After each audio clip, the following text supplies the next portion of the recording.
An entire world is ready for you to start your career teaching the path to wellness. Mastering the science of mindfulness.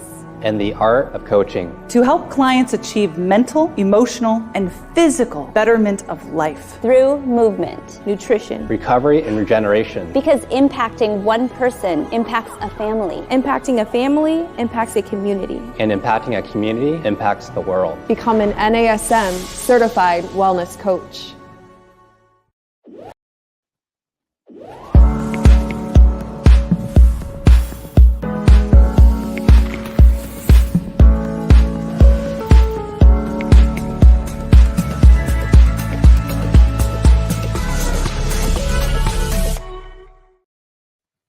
Hey everyone, welcome to our Strong Mind, Strong Body podcast. I'm your host, Angie Miller, and today we are going to talk about a very special topic called How Movement Improves Memory and Cognition.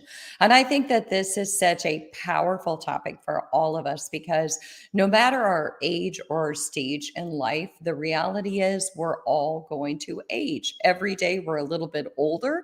And as we age, how can we use that powerful practice of movement to keep our memory intact and to keep our cognitive health well?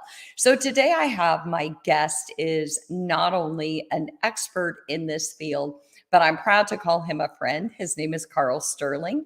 He's an NASM master trainer, and Karl has a wealth of knowledge on working with those who have memory concerns, such as different types of dementias like Parkinson's and Alzheimer's. So I know that Karl is going to share a wealth of knowledge for us as fitness pros. So Karl, I'm going to bring you in. Hey, Angie, how's it going? It's going well. How are you doing? Well, I'm excited to be here. I'm honored to be here. Thank you very much. Yeah. I think the last time I saw you in person, Karl, we were in downtown Chicago. So that's been a number of years, don't you think? Oh, yeah. Yeah, we were with Dr. Brent Brookbush and Dave Betcher and had dinner and visited for hours, and what a great time. It's been a while, though, 4 or 5 years. Yep. Yeah, for sure. It was a very good time. Well, Karl, I'm so happy to have you on here. I love the work that you do and working with clients with different types of dementias. And we know that Parkinson's and Alzheimer's are only two of those, but you've written a couple of books. I have your books. You've written a book called Parkinson's Empowerment Training, and you've written a book called Parkinson's Regeneration Training. And so you've really taken a deep dive into working with clients who present with these concerns. And what I think would be best to start with is, first of all, what got you interested in working with these kinds of clients? Well, thank you. Good question. So it was a complete accident. I had no intention of doing any of this. I was a trainer already, NASM certified, just CPT, and I think I had done CES, PES, and golf and nutrition specialist 10 years ago. I did all of them in like a year or two span after the CPT. But then what happened was I wanted to offer more in my scope of practice. I wanted to offer nutrition advice and information. So I went back to school at Syracuse University 10 years ago this month to study nutrition. In my first semester there, one of my professors approached me and asked me if I would work with him because he was losing bone density. He also happened to have Parkinson's. And of course, I said yes, because he knew I was a trainer, because quite honestly, I'm a very slow learner. So I was visiting him after class often. He said, "What do you do?" "I'm a trainer." "Oh, I need a trainer. I don't know how to lift." So I said yes, except that I had no idea what to do. So it just happened to be my son was doing his PhD. I'll brag for a minute. He's also an MD, but he was doing his PhD in neurodegeneration of the brain at Hershey Penn State College of Medicine. And I called him up and said, "Nick, I got a situation." And I told him, "What do I do?" He says, "I don't know, but I know who knows." So he plugged me into this network of, first of all, his mentor, Dr. Shumei Wong, an amazing lady, neurologist. And so it led me down this path of learning what to do. Of course, biomechanically and all that, we wanted to do assessments with this gentleman, Jerry. He doesn't mind if I use his name. But I started working with Jerry, and I found it so interesting what was happening. I just dove in deep and started my own podcast because I figured if I can get to interview doctors and experts, I mean, they're not going to have breakfast with me or lunch or dinner. So maybe they'll be a guest on a podcast. That's how I started really learning about what to do. And it's led me down a career path here. It's not all that I do, but it's most of what I do. Yeah. I find that kind of ingenious because not only when you started the podcast, not only did you help yourself to learn, but you helped the world at large to learn. So you used your podcast as a platform to increase your learning and development, but also to help other people. And, I feel like people come to us at a certain time in our lives for certain reasons. And obviously, it feels like Jerry came to you because he needed the help and you were at the right place at the right time to kind of go on this journey together. And look what it inspired. I mean, you've basically devoted your entire life's work to this, right? I have, yeah, 100%. And I found what I want to be when I grow up. And I'm doing that right now, just needing to learn though every single day. Because there isn't ever a day when I think, okay, this is it. No, as a matter of fact, sometimes I don't think I know anything. Well, I know that's actually not true. But going to a conference in Las Vegas this week to be a keynote speaker at a large Parkinson's thing. But guess what? That's only 1 hour. I have 3 days to learn and network and learn and network and learn, because the geek and the inner nerd in me, that's all I really want to do on that end of things. And then on the other side is apply it with people. Well, and that's the thing. I mean, it's the more we learn, the more we know how much there is to learn. And you get to share what you love at this conference, but you get to learn from other people, which makes it even more of a powerful experience.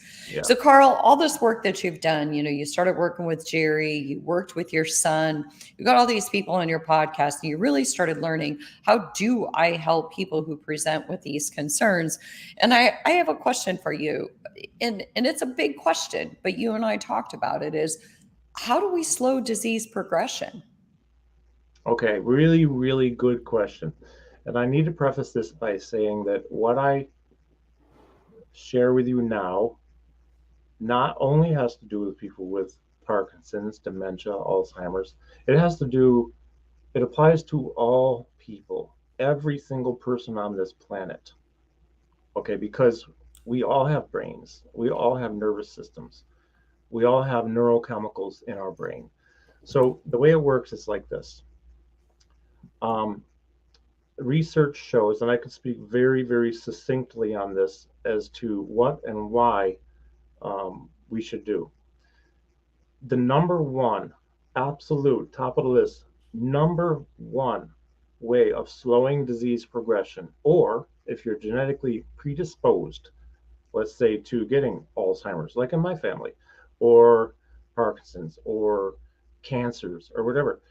Okay, so whether you have those, well, I'll speak just from the movement disorder side, neurological. I can't speak to cancer exactly, but I can speak that if you're already diagnosed with a neurological or movement disorder, or you're predisposed to getting one, the absolute number one way through exercise to slow disease progression or delay disease onset is cardio.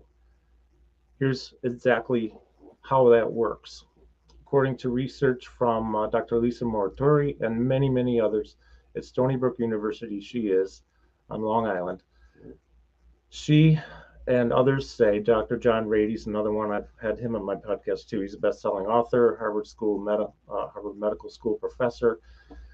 Books like Spark, which Rick Ritchie turned me on 2 years ago, and then Go Wild and all these other ones.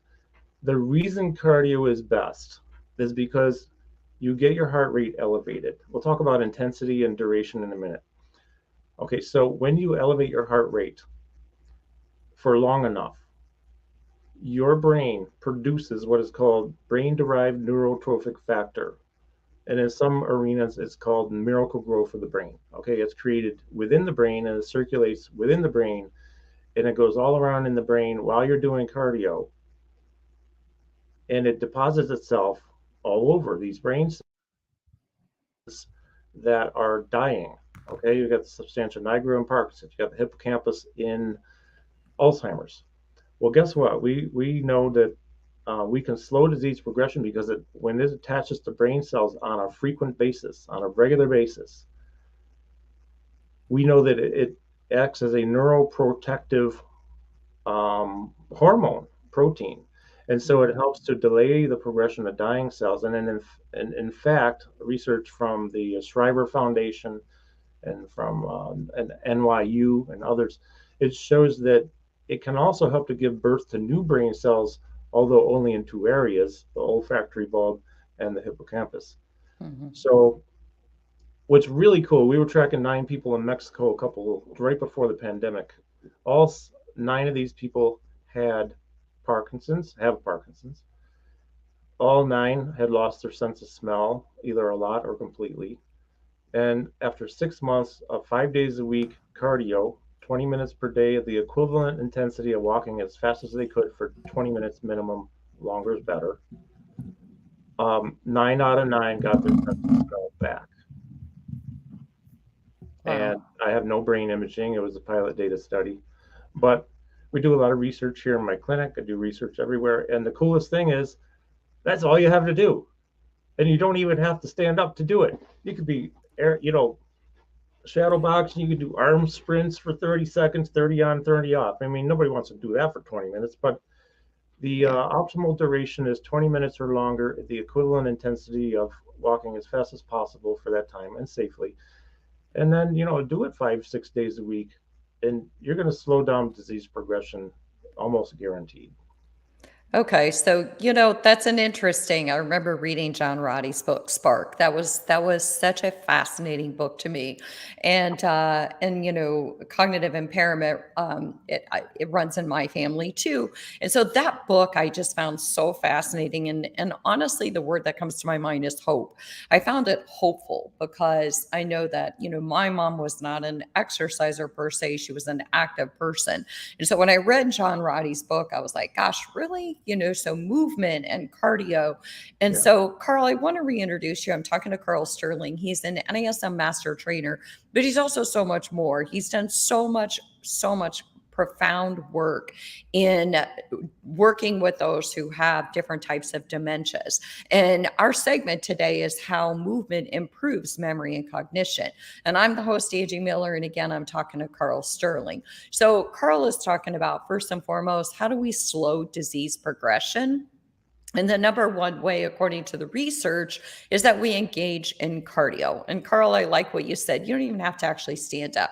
You can get your heart rate up by doing shadow boxing. You can get your heart rate up by doing rowing. Rowing is a fantastic cardio exercise. Absolutely. Whatever works. And as I always say, there's these little caveats here and there, like do what you will do, right? Yeah. I mean, I could tell you right now, I'm not going to get on an elliptical machine. Is it good for me? Yeah, sure. I'm not doing it. There are plenty of other things I'll do, though. So give the people do what they will do and maybe what they even like to do, but tend to do things they like. And getting started, especially in Parkinson's with lack of dopamine, and that's a driver, not just a neurotransmitter that tells the body what to do from your brain.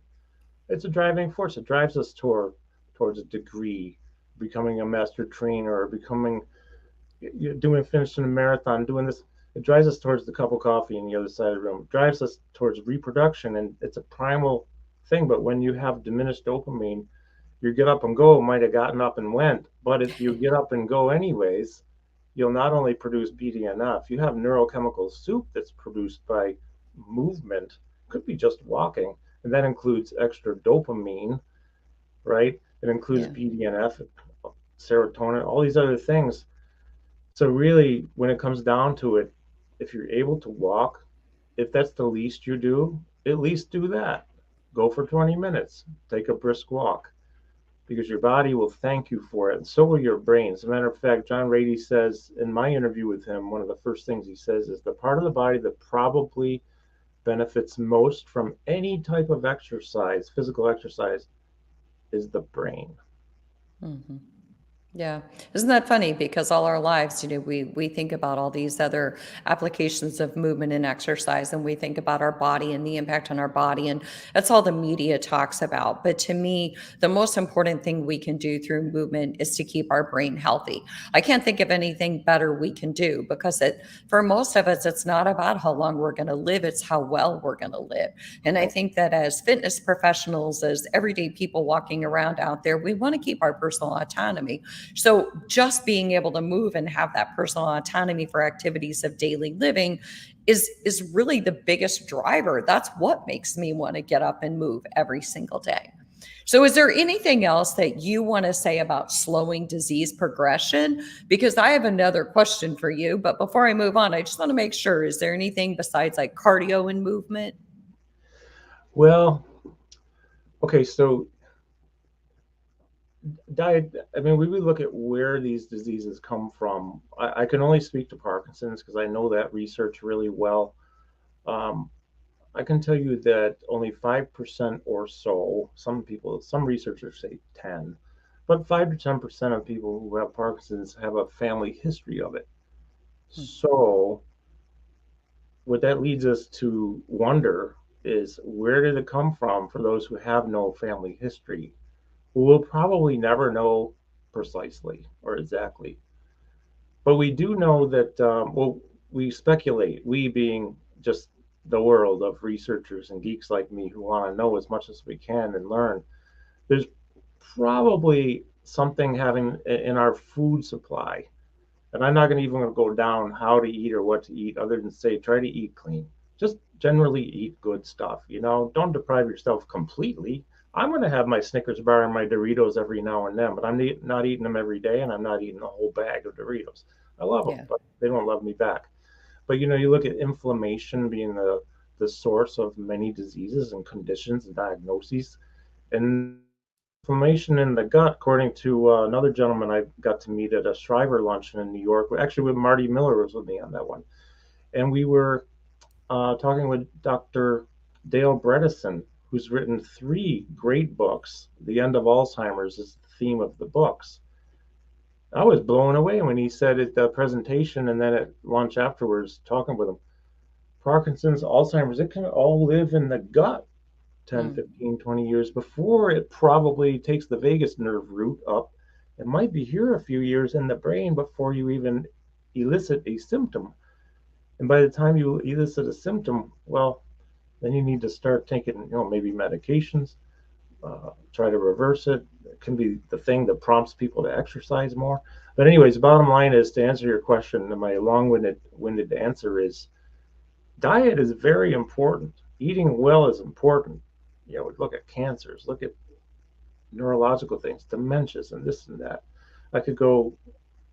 So I would say that's another great way of slowing progression. Look at the Walls protocol. I think it's Terry Walls from England, who has PPMS, the rarest form of MS. And we have people who come in here with that, who are doing better when they eat super clean, plant-based mainly, but they'll eat meat too. But there are varying opinions on that. You need to eat what you feel is best for you as far as proteins and all that. It's my area of expertise also, but I'm not going to talk about it because that could go down a whole nother podcast. Yeah. Well, it's what's Move that? and exercise your brain cognitively too. Practice your memory, practice cognition, practice reaction time, because all that stuff enters into the 2-step neuroplastic process that will help to retrain the brain to learn to do things better, especially if you have parts of the brain that are not functioning fully. Yeah. Well, and I think you're spot on, because there's so much more that we're learning and hearing about inflammation and the impact of inflammation on heart disease, the impact of inflammation on all types of diseases, and then the impact of inflammation on the brain. And all of that then ties into gut health. And so it feels like every day now there's more and more science, there's more information coming out about gut health and how the gut impacts the emotions and how the gut impacts our mood and how gut impacts our brain. And I just feel like 20 years from now, there's just going to be so much more information, but we're starting to uncover so many layers that at one point we looked at as separate entities. okay, as if they all Yeah. existed separately. But in reality, they all go together and they all impact how we continue to function throughout the lifespan, right? They're Yeah, not separate. 100%. And if I might, if you don't mind, I'd like to add something, and this is for the trainers out there. If there was ever a time, I mean, sadly, this is the case, but why not take advantage of the situation by learning something and trying to help people? If there was ever a time to get into a niche market, it is now. Yeah. Okay. Now, I started this quite a while ago, 10 years with Parkinson's, and now I'm totally immersed. Yes, I have a quarter of the people who come in here just looking to lose weight or get stronger or whatever, but a lot of movement disorders. Remember, all the stuff we talk about here applies to all people. Okay, so brain health, get blood and oxygen to the brain, get BDNF, get dopamine, whatever, and cardiovascular and everything else. But I'm a tail end baby boomer. I'm 61, and 1964. I was born in 61. 1964 is the end of the baby boomer officially, right? 46 to 64. You know how many of those people there are? And you know there are so many, sadly, health problems coming down the road with cancers, type 2 diabetes complications, and people with type 2 diabetes are 6 times more likely to get Parkinson's, Yeah. and heart problems and all kinds of other stuff. But I think that number's right. If I'm wrong, I apologize, but there's a correlation there. Okay. And Absolutely. so now's the time to find and learn and geek out on a niche, because they're going to be coming at you and they're going to be needing help, and you're going to want to be able to help them the best way possible by retraining the body, retraining the brain. I'm sorry, retraining the body, retraining the brain. Talk about Yes. brain, I'm forgetting. Right. Well, but it Working makes that muscle. My target muscle is your brain. That's what I right. say. And then, Right. yeah, now's the time.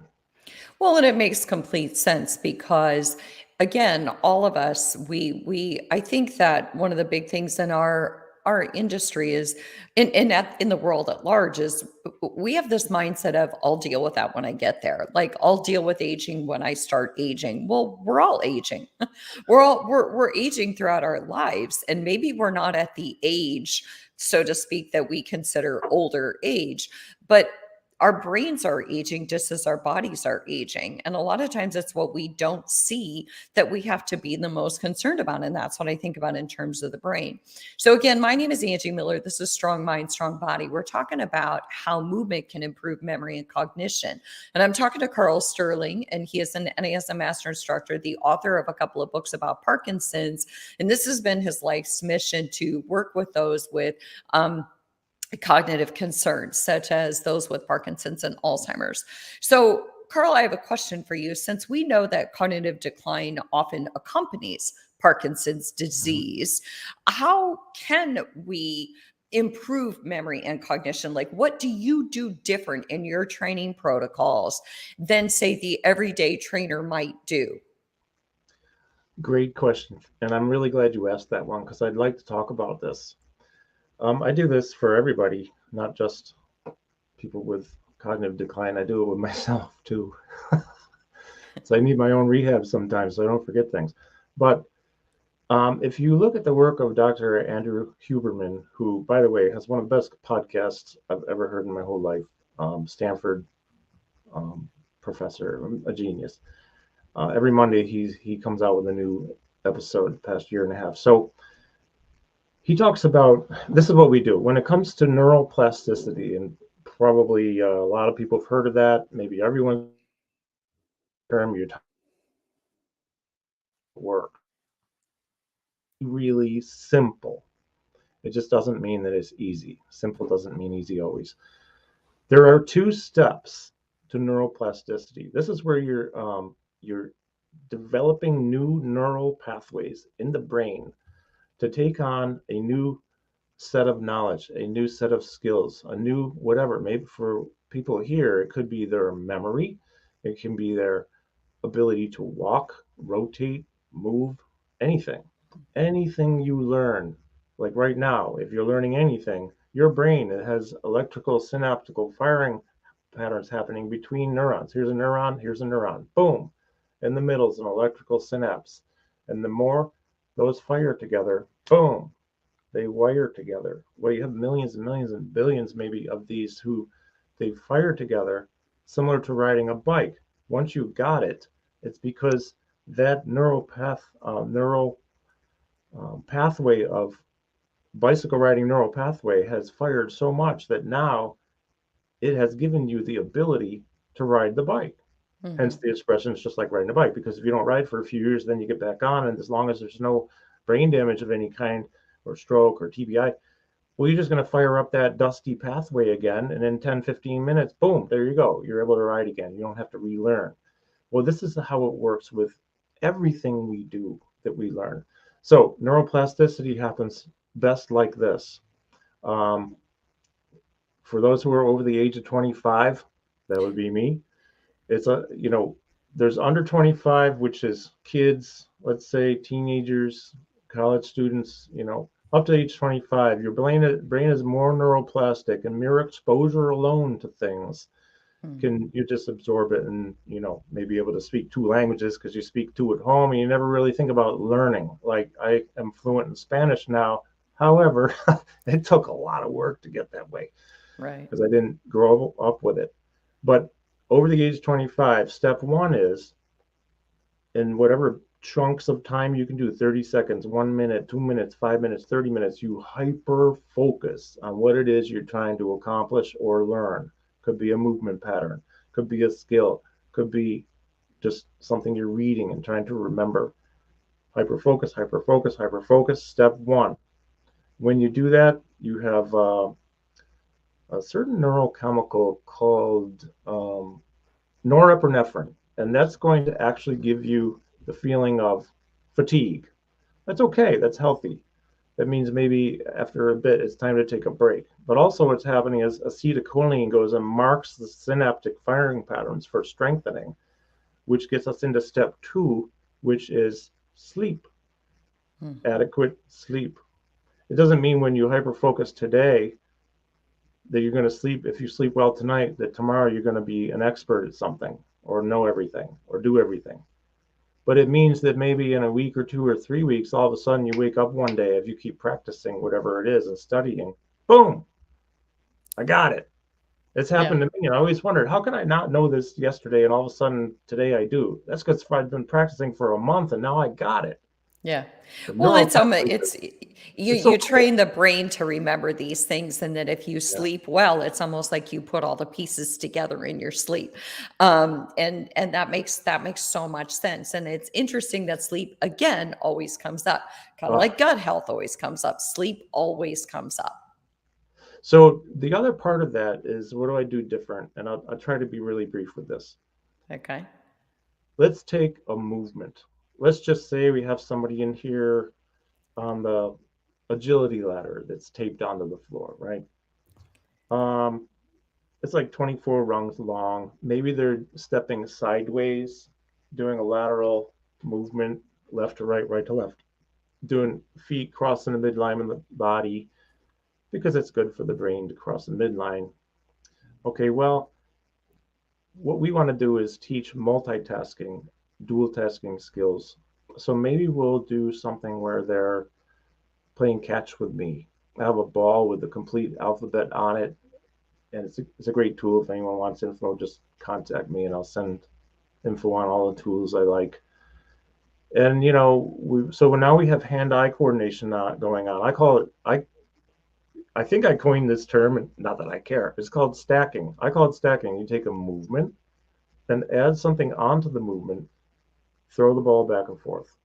But now it has the alphabet on it. So maybe we pick a topic, find something they like. Maybe they like cars. I'm a total car geek, right? Classic cars. So you toss me the ball, I'm moving sideways. I have hand-eye coordination. I'm moving sideways, and the first letter I see in the ball, maybe it's C. Name a car, it starts with C. Charger, 68 Charger with a Hemi engine. That's exactly my dream car. Okay, so maybe we switch topics, go to geography. There are different domains of cognition too. There can be direct recall, which is remembering something like that, or capitals of cities and spell and alphabet and math, spatial, play catch, or maybe they're juggling something, just one ball, hand to hand. Maybe they're just walking forward this time. Right. But we're trying to stack on 2 to 3 things, maybe even 4 in some cases, depends upon how well they're able to, so that what they get good at here, let's say, goes out the door with them into the activities of daily living, so that when their phone rings, because there are a lot of reasons why we do this. I mean, distractions are a cause, oftentimes in Parkinson's, like a cause of freezing, and freezings can increase fall risk. We don't want to fall down, right? Because number one, Parkinson's population statistically are complications from a fall. So we got to work backwards. Don't fall. Get good at multitasking. Get good at movement. Do what you can, not what you can't, like Rick Ritchie always says. It's a great thing that he taught me. I love that. But push yourself. Don't kill yourself. So, I mean, I could go on and on and on because I get excited about this. You can probably tell. But there's so much we can do to stack one thing on the other and do 2, 3, 4 things at once. And that's how we target multitasking, reaction time.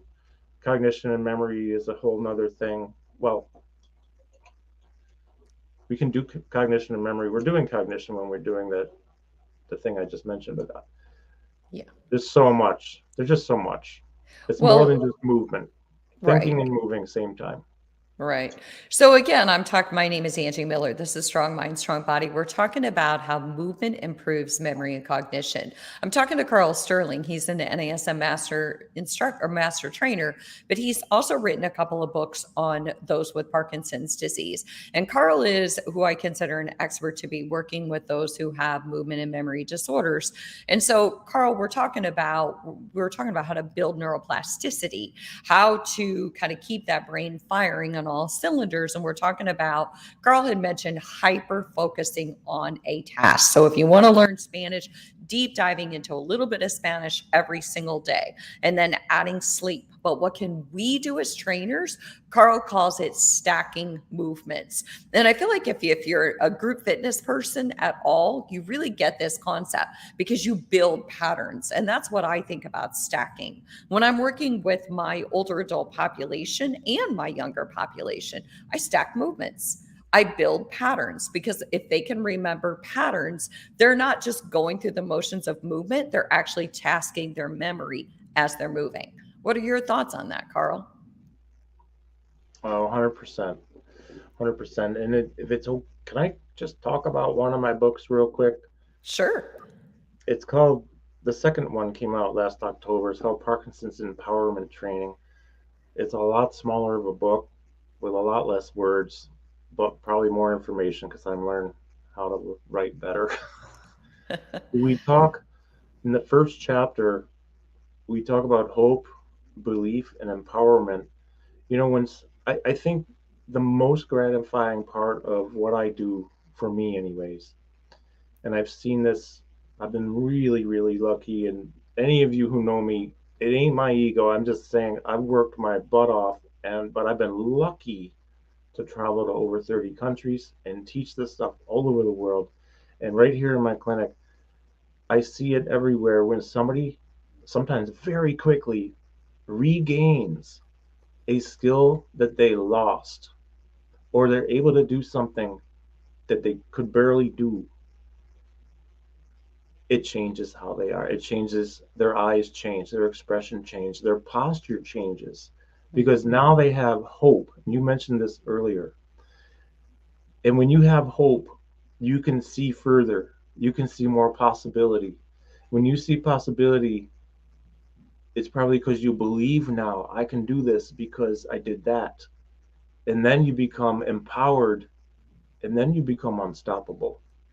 Now, we all have bad days, and anyone who knows me knows that working out is probably never the first thing I'm in the mood to do.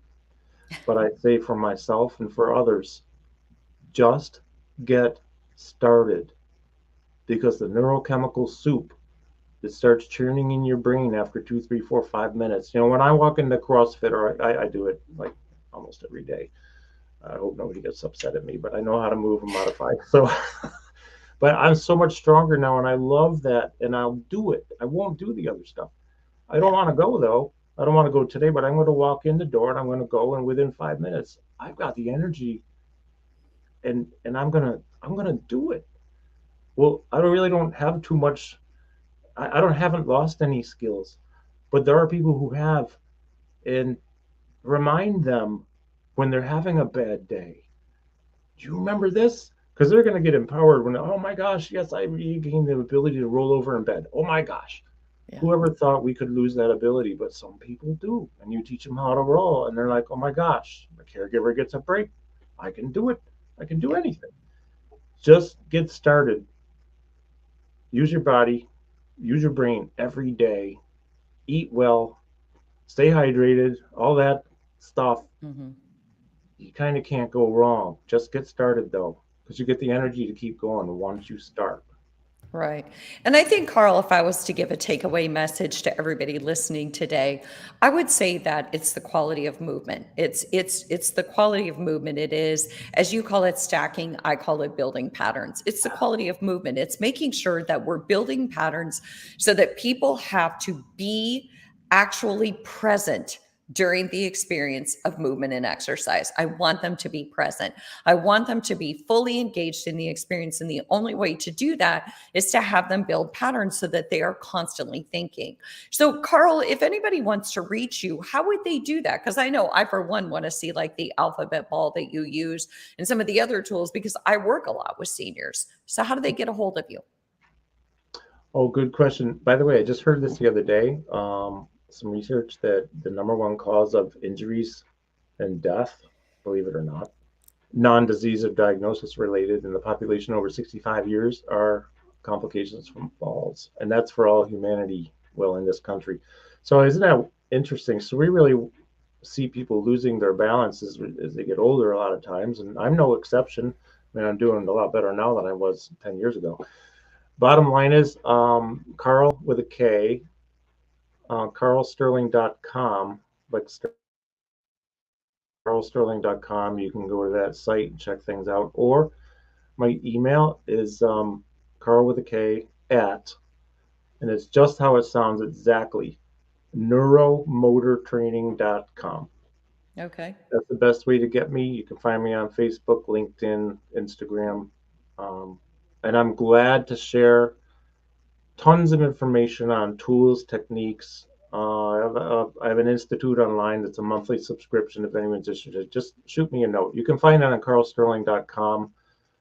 And if you want to learn, you can cancel it anytime. You do it for 1 month, spend $20, and now you'll learn all this stuff, all of it there. All right. Well, Karl, I really appreciate you. And, we can deep dive into the falls in another episode, you and I. But I really like the way how we really reinforce that the stacking of the movement and the patterning of the movements. And that's a primary thing to do when we're working with any population, but especially with older populations. And Karl, I also agree with you that if there was ever a time to niche and to geek out on something, we should be thinking about keeping our clients' brain healthy throughout the lifespan. So again, I'm Angie Miller. I was just speaking with Karl Sterling. Thank you so much to our FN NASM audience for joining us, and we will see you next week.